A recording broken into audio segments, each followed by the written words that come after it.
Bom dia a todos. Vou dar início a mais uma discussão do caso clínico. Vai começar o Alan. Manda bala, Alan. Beleza.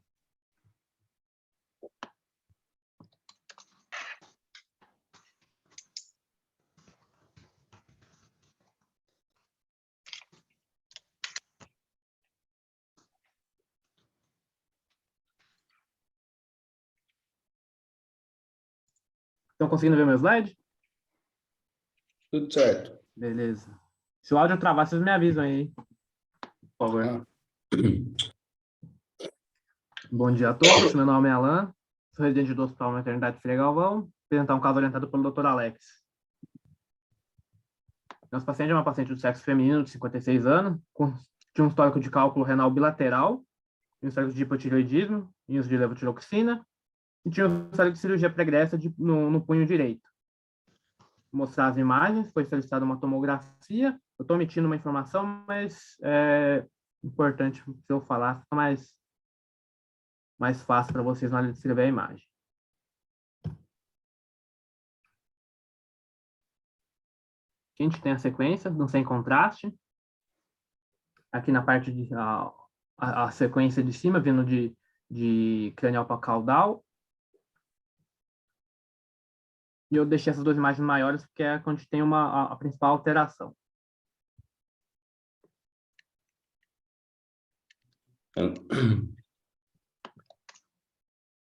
Aqui aumentando, mostrando onde está a alteração principal, né, do caso.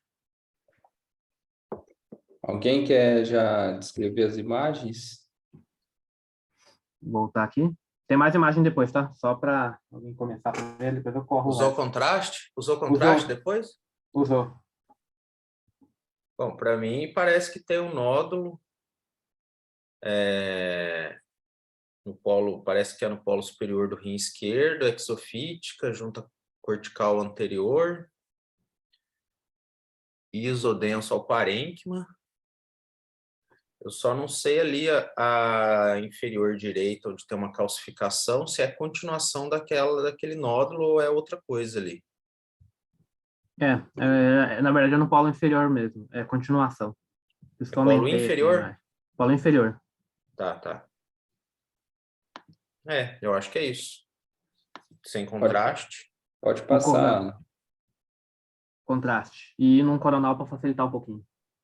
Visualizar melhor.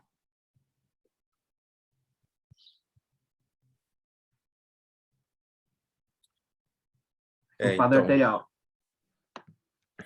Nesse coronal aí, dá a impressão que não é nem do rim, né? Por conta do ângulo que está fazendo ali entre o parênquima renal e a lesão.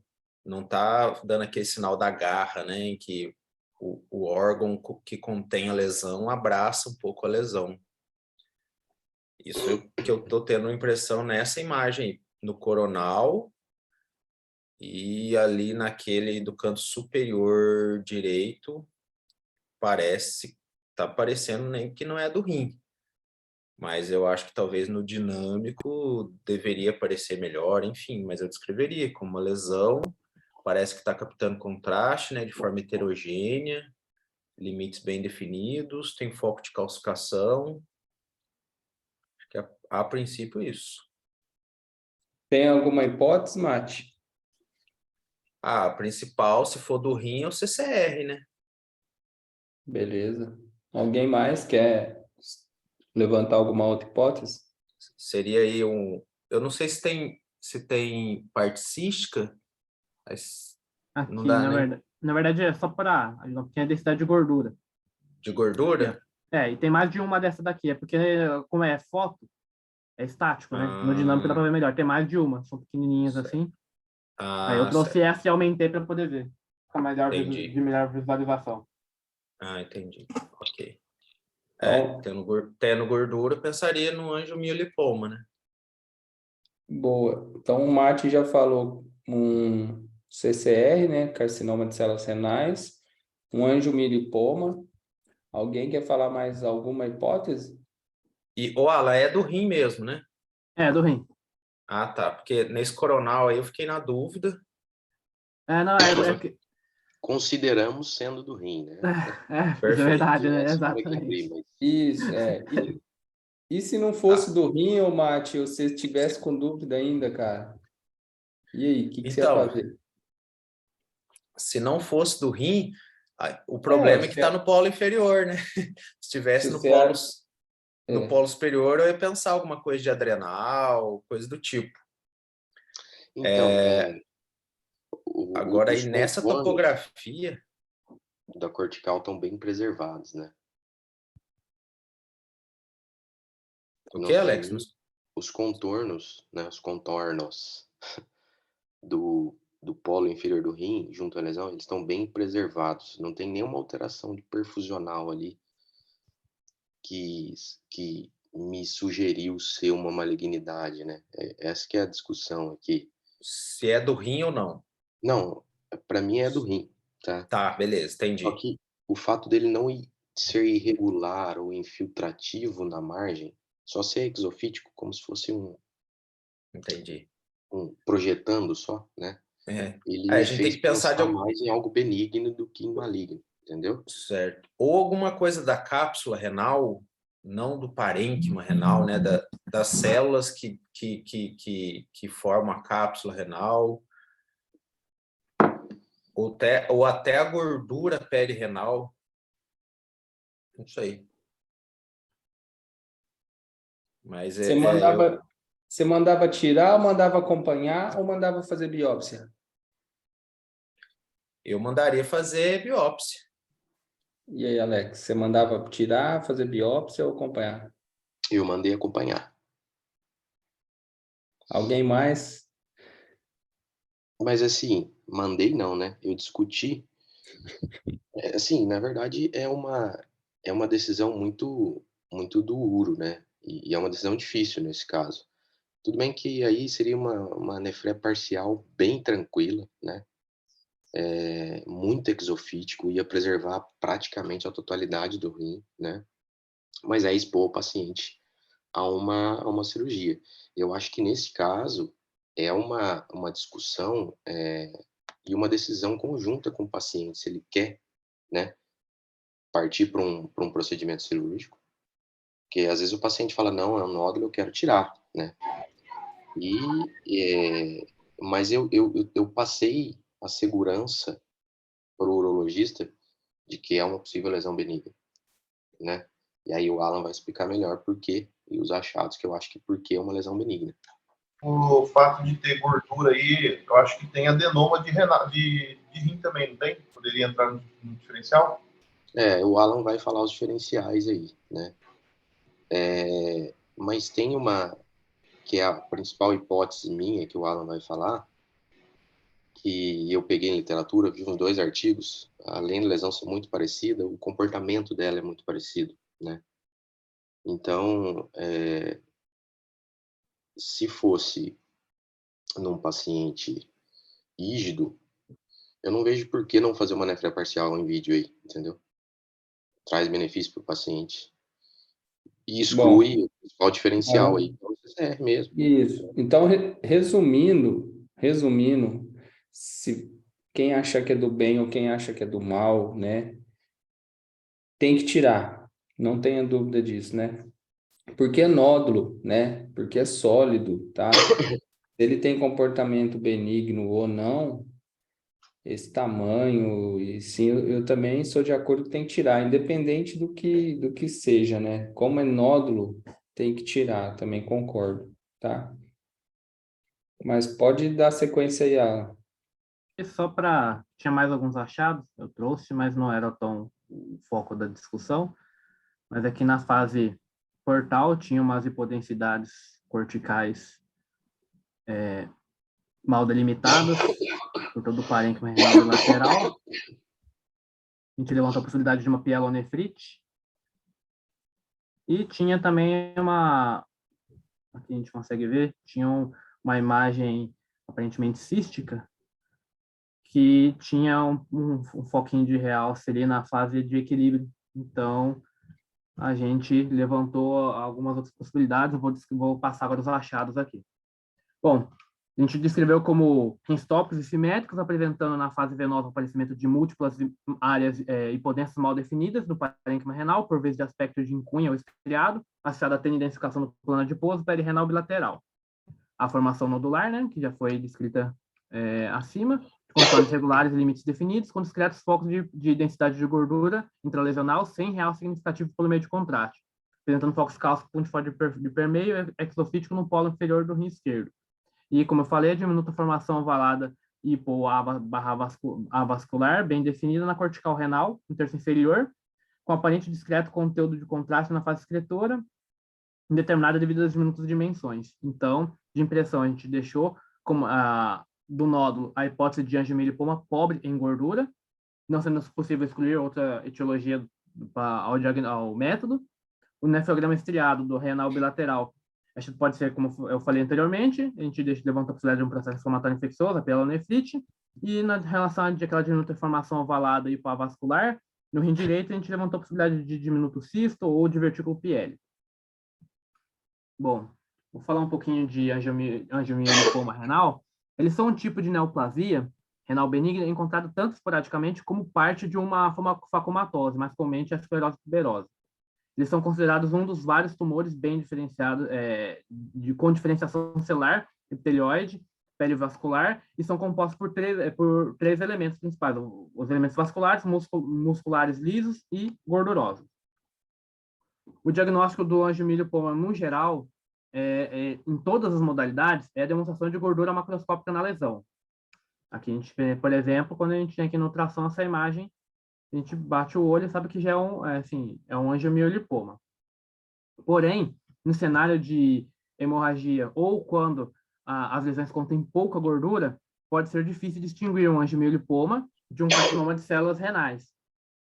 A gente tem, por exemplo, aqui, essa imagem tem uma imagenzinha grande, fácil, a gente consegue ver o tecido gorduroso macroscópico, então a gente levanta mais fácil a possibilidade de angiomielipoma. Aqui a gente tem, é um pouco mais difícil de distinguir a lesão. Essa aqui é do nosso caso, lesão um pouco mais sólida, com pequenos focos de gordura. Cerca de 5% dos angiomielipomas são pobres em gordura, e este é especialmente o caso no cenário, como eu falei, né, da esclerose, da esclerose tuberosa, onde até um terço não demonstra gordura macroscópica. Com relação ao diferencial, a gente já falou lá em cima, os principais diferenciais nesse nosso caso seria o angiomielipoma pobre em gordura, que a gente já levantou, e o carcinoma de células renais. A gente ficaria entre os dois, são os principais. Com relação ao tratamento, que é importante, que a gente estava citando lá em cima, normalmente os angiomielipomas, eles geralmente não requerem a terapia quando pequenos, embora o acompanhamento seja recomendado. Porém, os angiomielipomas maiores ou sintomáticos, eles podem ser eletivamente embolizados ou ressecados com nefrectomia parcial. Uma coisa que o próprio Tomás falou, realmente essa lesão ainda sólida, ela é grande, realmente a gente já pensa em tirar. Eu vi na literatura, embora não tenha nada assim, definido, mas assim, normalmente eles tendem a começar a tirar a lesão a partir de 4 centímetros. A bibliografia que eu trouxe, eu queria só mostrar agora a imagem no dinâmico, um pouco mais fácil, deixa eu ver se eu consigo aqui, que não correu na minha apresentação, só um minutinho. É uma imagem que um videozinho que o Dr. Alex passou para mim. Deixa eu ver se eu consigo correr ele. O caso é excelente, né? Muito bonito o caso. Parabéns aí, Alex. Porque, sinceramente, cara, tem que ter muito peito para falar que é angiomielipoma pobre em gordura, né, cara? É muita experiência em ver lesões renais, né, que infiltrava e que não infiltra, para falar isso, né? E, de qualquer forma, acho que só vai descobrir, apesar da suspeição, só vai descobrir com o anátomo, né? Com a retirada. Não, eu vou até conversar com o Dr. Jorge hoje, eu trabalho lá com ele, né? Deixa ele só mostrar o videozinho. Isso é um live, um audiovisual que a gente faz. Vocês estão conseguindo ver? Tá correndo? Beleza. Nodular no polo inferior do rim, essa é a fase sem contraste. Eu vou aproximar bem a lesão para conseguir te mostrar que são as áreas da mãozinha aqui de gordura entre a minha acompanhados na lesão. Veja que a gente tem alguns focos bem discretos de gordura dentro da lesão. Ó, mais um aqui. Na fase pós-contraste, a gente não vê real significativo da lesão, nem na mensuração, tem 2 foquinhos cálcicos aqui. Então, eu vou colocar agora no coronal, para você entender como é que é a posição da lesão. Uma lesão exofítica bem que toca o polo renal, né? Não tem nenhum sinal infiltrativo nessa lesão. E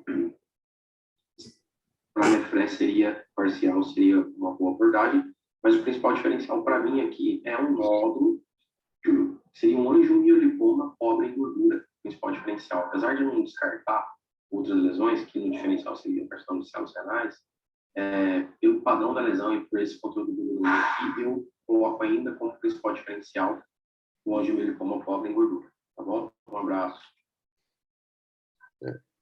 Só um comentário. Eu tive essa abertura de falar aqui nefré parcial, enfim, porque é um colega próximo, né? A ideia não é entrar na abordagem do cara, mesmo porque quando você tem um contato mais próximo, você consegue até fazer isso que eu fiz. Agora, o que eu quero que fique na cabeça é o seguinte: o angiomilipoma, pelo nome, ele não é só lipoma, ele é anjo e ele é mio. Nesse caso, ele é mais mio do que lipoma, entendeu? Então, ele continua sendo uma lesão hipovascular, ele tem menos componente vascular e gorduroso, mas ele continua sendo uma lesão benigna, né? Acho que é só para a gente levantar, o fato aqui não é cravar, não é nada disso, mas é entender que podem ser lesão benigna, mas nesse caso, um paciente com lesão exofítica, polo inferior, fácil de abordar, faca e boa, entendeu? Vida que segue. Eu acho que é a principal conclusão que eu cheguei nesse caso aí. Show. Um belo caso aí. Bom, Parabéns. muito Parabéns, Alan. Ô, Alex, esse Obrigado, laudo Alex. audiovisual, ele vai para o paciente também ou só para o médico? Por enquanto, ele só vai para o médico por questões de LGPD e tal. Mas a Certo. gente vai estar começando que a gente quer mostrar isso para o mercado e depois cobrar isso, né? Entendi. Isso é Muito bom, um cara. trabalho a mais que a gente faz. Então, Tá o legal. paciente vai assinar um relatóriozinho e assinar autorizando a liberar essas imagens tanto para o médico solicitante quanto para ele, né? Legal. E eu acho que faz muito sentido aí para quem quer ter a visão macro aí, né? Principalmente coronal, o cirurgião gosta bastante, eu acho que é interessante. E como que vocês estão enviando isso aí, Alex? Por enquanto, por link de WhatsApp, mas ele é uma plataforma que a gente contratou. É muito simples de usar, você entra na plataforma, você tem seu login, o médico solicitante pode ter também o login da plataforma, né? Então, ou eu posso mandar como liberação e ninguém ter o nome do paciente, nada envolvido, ou eu posso fazer um link e o médico busca os exames que são direcionados a ele na plataforma. Então, também tem essa possibilidade. Como é um piloto, a gente ainda está mandando para os médicos e mostrando a tecnologia. E o vídeo você faz todo dentro da plataforma? Tô dentro da plataforma, mas assim, é tipo um zoom aqui. Compartilhar tela, ele já enquadra a tela, normalmente ele já exclui o nome do paciente, é bizarro. Ele abaixa o corte e você grava aqui na tela normal, como se estivesse apresentando um zoom, entendeu? E aí depois você finaliza, ele gera direto para a plataforma, em 5 segundos está pronto. É bem legal. Uhum. Beleza. Manda pro Pedro, por favor.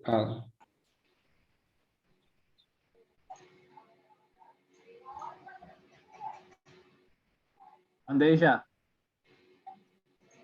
Valeu. Beleza?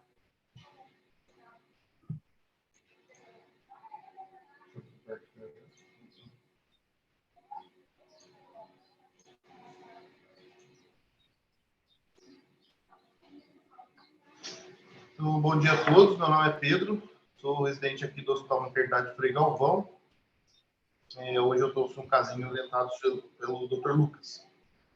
Então, foi uma paciente do sexo feminino, veio fazer uma tomo eletiva, paciente queixava de dor abdominal e fossa ilíaca direita, e no ultrassom realizado em outro serviço, foi sugerido que tinha uma possível massa na região que a paciente queixava-se de dor.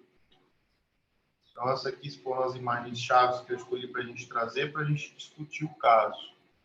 Então, aqui no coronal, aqui é o seco da paciente.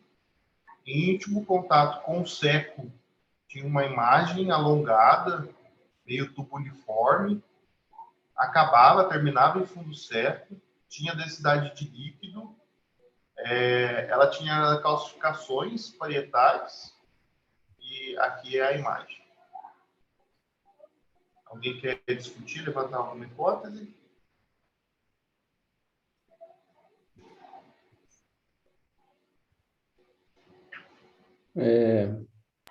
Algum residente aí quer discutir?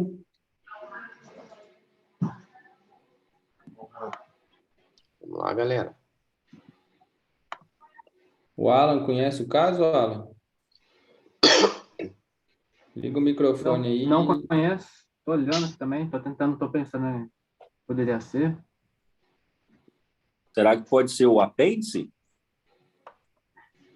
A topografia parece que é de apêndice. Mas e aí? Pode ser o apêndice. Uhum. Algum problema no apêndice? O apêndice está normal, não está? Então, eu nunca vi, né? Mas apendicocele, como que fica assim? Fiquei pensando. Eu já vi no Bom. livro, só assim. Mucocele de apêndice. Mucocele de apêndice, né? É uma É possibilidade. uma possibilidade. Mais alguma?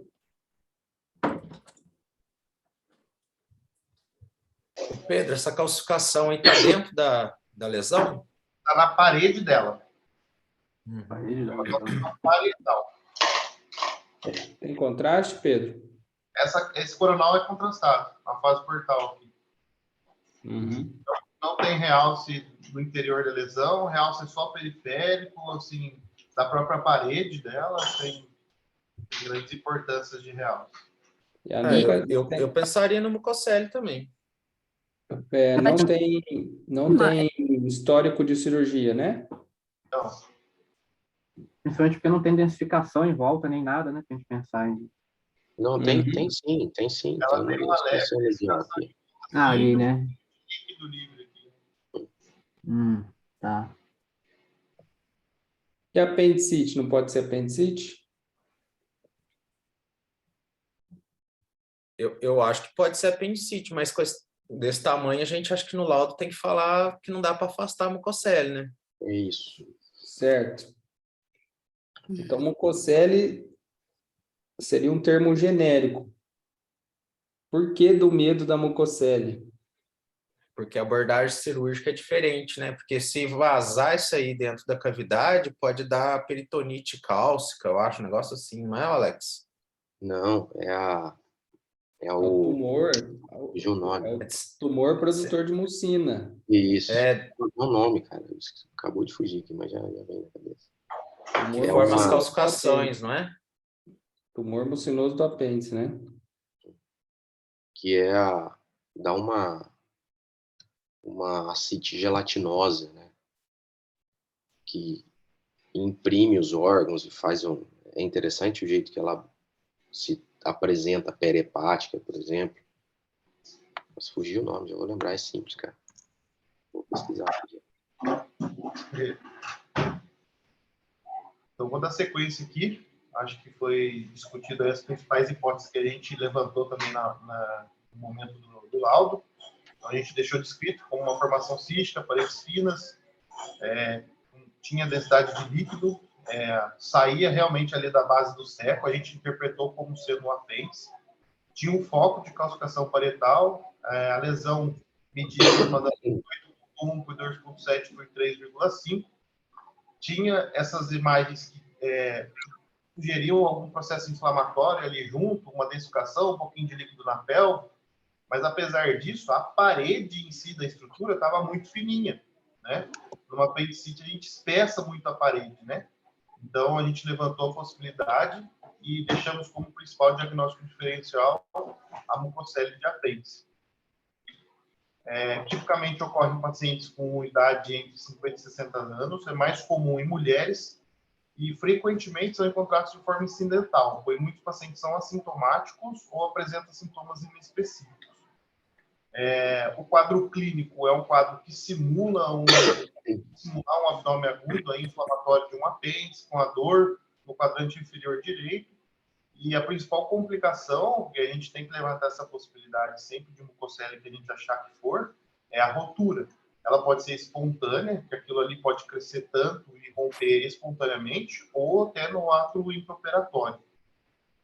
Se ocorre a rotura, ocorre a disseminação da mucina via células epiteliais por dentro da cavidade abdominal e pode resultar num pseudomixoma peritoneal, que é essa lesão gelatinosa que o Alex estava tentando lembrar. Então, até o ato cirúrgico muda. É como se o paciente fosse fazer uma cirurgia oncológica, nesse caso, para retirada disso aí. Então, outros cuidados durante o processo cirúrgico.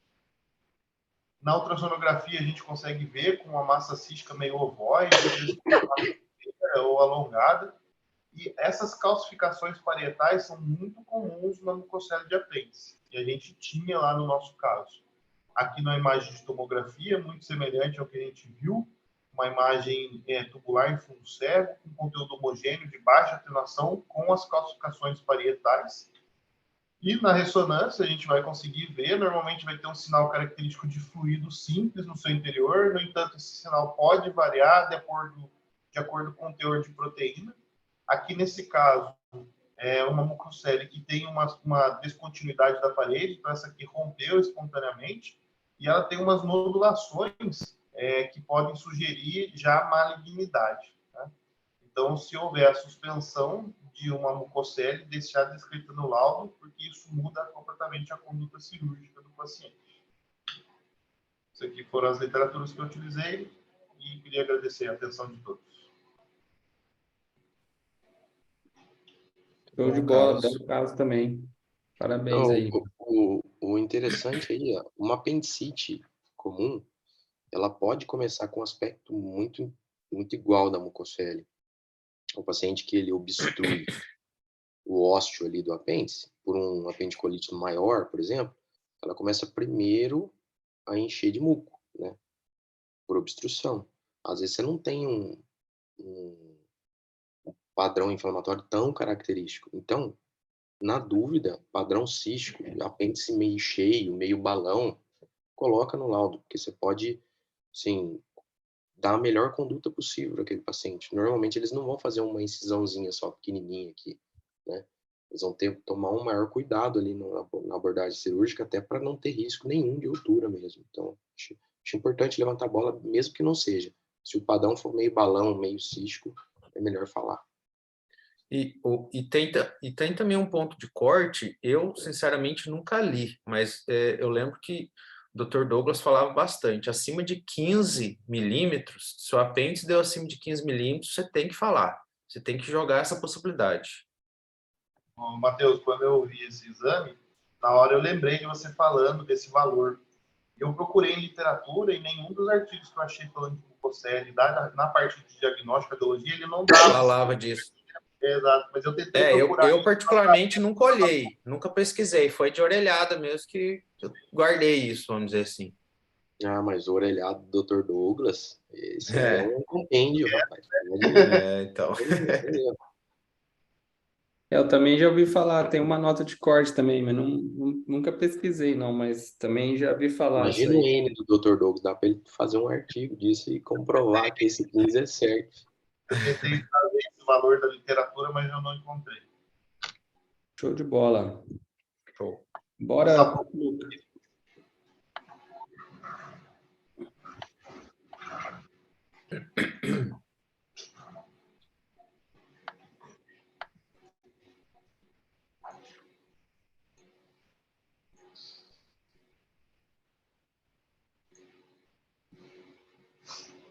Bom dia, meu nome é Lucas, eu sou o R1 aqui do Hospital Maternidade Frei Galvão.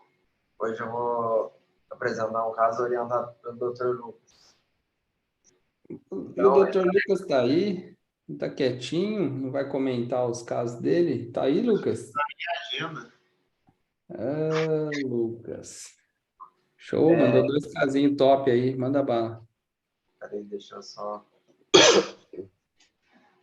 Então, o paciente do sexo masculino, de 36 anos, o paciente ele estava com dor abdominal há cerca de uma semana e foi iniciado um tratamento para infecção urinária com antibiótico terapia e esse paciente procurou o serviço sem melhora ao tratamento clínico. Então, aqui as imagens que eu trouxe no axial, sem contraste. Alguém quer descrever as imagens? O que é a história mesmo, Lucas? O paciente estava com dor abdominal há cerca de uma semana e ele procurou outro serviço e foi diagnosticado com infecção urinária. Foi passado antibiótico para o paciente sem melhora. Então, ele veio ao serviço do hospital com esse quadro clínico. Podia muito bem ser o paciente da Pentecostelli que foi embora, mandaram para casa e rompeu, né? Pô, eu não conheço caso não, mas tem um líquido livre, bastante líquido livre, e uma bexiga de parede espessada, né? Não sei se tem alguma pegadinha ali, não sei se tem uma lesão na parede da bexiga, alguma coisa assim. Mas ali no primeira imagem retrovesical ali, Hum. seria a alça de cólon ali, meio espessada, meio... Precisava de um contraste aí, eu acho. Tem? Tem sim. Vou trazer a próxima imagem no portal, tá bom? Nossa. Agora, atrás, eu acho que é alça, e na frente parece ter uma descontinuidade ali da parede da bexiga. É isso? Tô de vertículo, sei lá, Exato, é uma descontinuidade na parede, né? Nessa fase portal, deu para ver bem o espessamento da parede da bexiga. E aí eu trouxe a fase tardia em decúbito ventral aqui, que é onde a gente consegue chegar ao diagnóstico. Nossa, rotura de bexiga, cara. Isso. É? Isso. E o paciente não tinha histórico nenhum de trauma, né? Então, era uma rotura espontânea. Ô, louco, Puritu? Então, ele tinha um quadro infeccioso, né, o paciente. E aí eu acho que quando ele procurou o primeiro serviço, o pessoal só valorizou mais o diagnóstico laboratorial, né? E ele estava com uma dor bem importante, sabe? Legal. A gente tem que pensar em bicho do mal aí, né, cara? Uma não poderia nem rotura incluir, talvez para uma neoplasia, né? tuberculose vesical, ou sei lá, alguma coisa mais bizarra assim, né? Aí, eu posso passar? Pode. Aí aqui os achados. Então, uma bexiga sobredistendida com acentuado espessamento parietal difuso com solução de continuidade da sua parede antero-superior, extravasamento ativo do meio de contraste administrado por via intravenosa para os espaços perivesical e pré-vesical. O conjunto de achados acima descritos sugerem uma ruptura espontânea extraperitoneal da bexiga urinária. Só para complementar, o paciente, ele era um paciente meio especial, sabe? Então, talvez ele já está com uma infecção urinária há muito tempo e não consegue se expressar direito, ou a familiar não entende exatamente o que está sentindo, acha que é uma dor, vai dando remédio de pirona, e não foi, acho que de repente já está há mais tempo ainda com infecção urinária, entendeu? Então, às vezes esses pacientes fazem retenção, bexigoma. Exatamente. Né? Então, acho que o fato dele ser um pouco especial, isso dificultou talvez o diagnóstico aí e levou que seja um diagnóstico mais tardio para o tratamento da infecção e complicou. Então, eu trouxe aqui uma discussão sobre a ruptura espontânea da bexiga. Então, ela geralmente ocorre no contexto de uma patologia pré-existente a uma emergência urológica. As lacerações intraperitoneais representam de 10 a 20% das lesões. As lacerações extraperitoneais constitui aproximadamente de 80% a 90% das lacerações, e quando ela é em conjunto, combinada, cerca de 12%. A perfuração espontânea da bexiga ela é rara, corresponde a menos de 1% de todas as lesões, com mortalidade geral em torno de 50%. Apresentação clínica. Então, os sintomas eles são inespecíficos e vagos, então muitas vezes eles retardam o diagnóstico e o tratamento. A maioria dos pacientes apresenta queixa de dor pélvica difusa, sensibilidade, distensão, disúria, hematúria, dificuldade para urinar, insuficiência renal, ascite urinária e sepse. O diagnóstico é que há um alto nível de suspeição. A patologia. As perfurações vesicais ocorrem mais frequentemente por trauma abdominal, mas pode ocorrer de maneira iatrogênica ou espontânea. Os tipos anatômicos de ruptura de bexiga são extraperitoneal, intraperitoneal ou combinado. A ruptura espontânea da bexiga geralmente é intraperitoneal. Os fatores de riscos, eu trouxe aqui uma cistite inflamatória, cálculos vesicais, ruptura de divertículo vesical, distúrbio de tecido conjuntivo e bexiga neurogênica. Aqui é sobre as características radiológicas. Na primeira imagem, eu trouxe uma intraperitoneal e a segunda é extraperitoneal. Então, das imagens.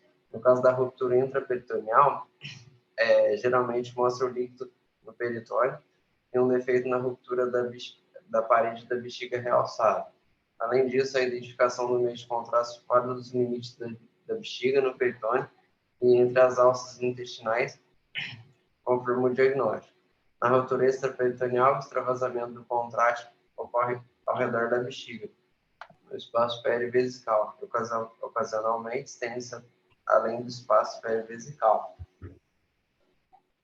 E como a principal causa de ruptura de bexiga é no trauma, eu trouxe aqui uma breve classificação, diferenciando os tipos. Então, contusão da bexiga não é classificado como uma ruptura verdadeira, pois envolve uma ruptura incompleta da mucosa, equivale a um hematoma intramural.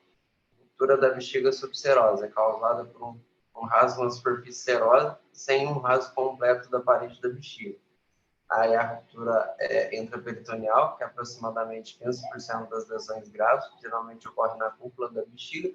A ruptura extraperitoneal, que é o tipo mais comum, respondendo a aproximadamente 85% dos casos. Geralmente é o resultado de fraturas pélvicas ou um trauma penetrante. E também, por último, a ruptura combinada. Então, essas foram as referências que eu utilizei.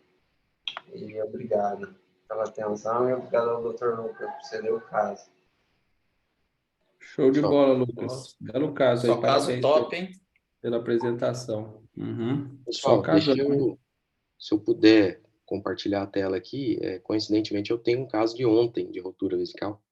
Ah, E aí eu mentira. vou mostrar para vocês. Vai ter que mostrar, porque... E mostra a Eu data. mandei aí, Alex, o anfitrião. Ô, Lucas, ficou muito bom essa revisão aí das tipos de ruptura, cara. Ficou bom. Vamos lá, pessoal.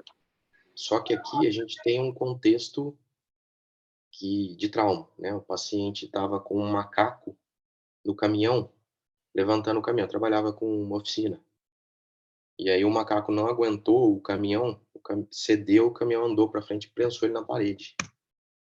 Então a gente tem uma fratura aqui na asa sacral, né? E a gente tem fratura dos ramos púbicos bilaterais, tá vendo? O paciente com hematúria maciça.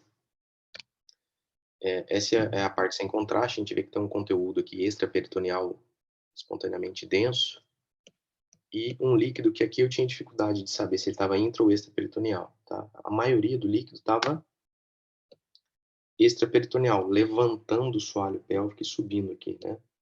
É difícil, eu acho que tinha conteúdo intra também. Aí é o espaço de Rexus, né? Isso, eu descrevi exatamente assim, a maioria do conteúdo hemático era ali, mas não consegui definir bexiga, né? Deixa eu ver se eu acho aqui. Aí tinha uma fase com contraste, que eu não consegui definir parede de bexiga aqui embaixo, tá vendo?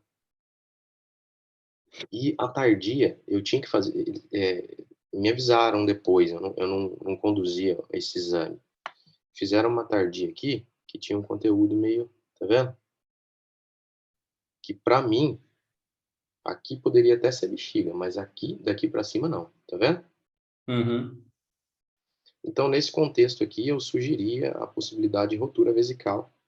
Que aqui eu tenho a próstata, né? Aqui eu tenho o conteúdo periprostático aqui, hemático, possivelmente vindo da fratura, e a bexiga sem definição de suas paredes e com conteúdo hemático extraluminal até aqui em cima. Então, eu sugeria uma rotura vesical aqui. Aqui a gente teria que fazer um tardio de pelo menos mais uns 4, 5 minutos aqui, que aí a gente ia ver conteúdo que eu acho que até está intraperitoneal, esse de cima aqui, né? Mas é isso, é um exame que foi feito em Caçapava, um paciente internado lá no hospital. E aqui num contexto de trauma que fica mais fácil aí da gente ter essa possibilidade, né? Deixa eu... Nossa, Top, belo caso, cara. Muito bom. só um minuto. Bom, é isso. Alguém quer mostrar algum casinho de 5 minutos ou tá Eu tranquilo? tenho um aqui, cara. Ô, Mate, então manda bala. Tem mais Tá, 5 minutos põe. aí. Ô, Tomás, eu passei um anfitrião para você, desculpa. Prontinho, Mate.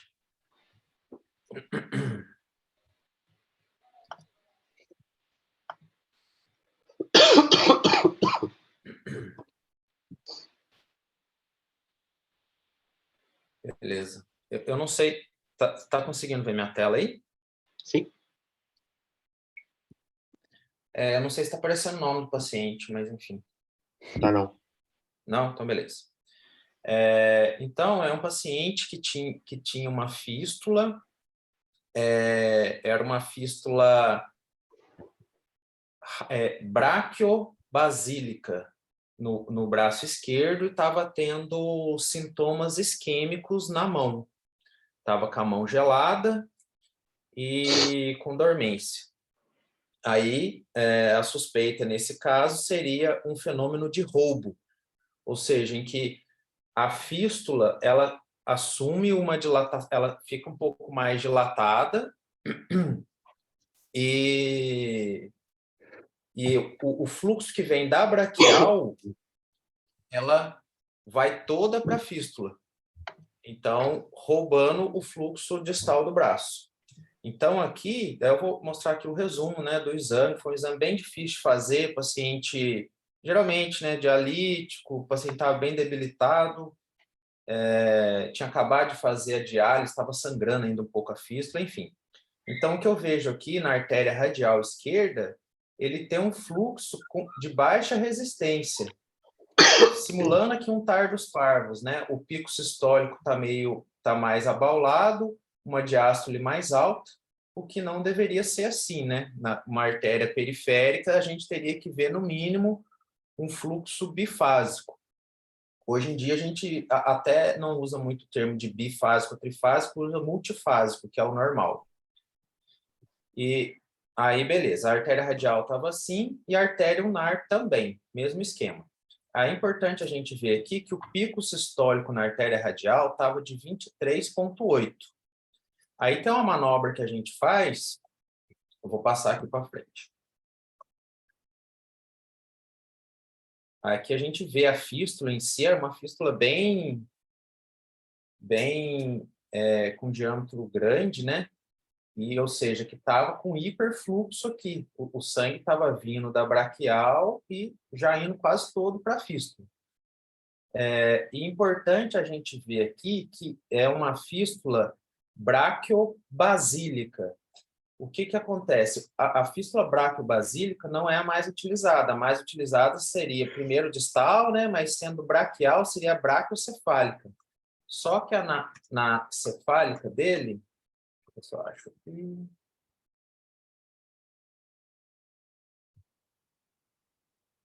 Na cefálica dele tinha trombo, então, ou seja, tinha um trombo antigo na cefálica, por isso que ela não foi utilizada. Então, foi uma fístula braquiobasílica. Só que a basílica, para você fazer a fístula dela, você tem que dissecar ela, porque ela é mais profunda. Então, dissecar, atravessar o plano facial para ir lá. Então, o que a gente mais vê de complicações de basílica não é essa complicação que a gente viu aqui. É uma complicação de quando ela atravessa a fáscia, ela estenosa. Então, seria o contrário, seria uma fístula não funcionante por conta dessa estenose quando ela atravessa a face. Mas aqui foi o contrário, ela foi uma fístula que funcionou até bem demais e estava roubando o fluxo lá da radial. Aí a gente faz uma manobra, vou passar aqui, que é a compressão da fístula. Então, a gente vai, aperta aqui o braço do paciente, na onde é a fístula, para quê? Para que o fluxo não vá para cima, para que o fluxo vá para a distal. Então, com isso, a gente teve um aumento do pico sistólico, que era de 23 e pouco, foi para 61.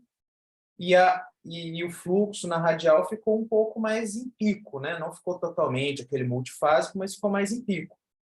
Então, com isso, a gente dá para concluir que existia um fenômeno de roubo. E qual que é o ponto de corte aqui?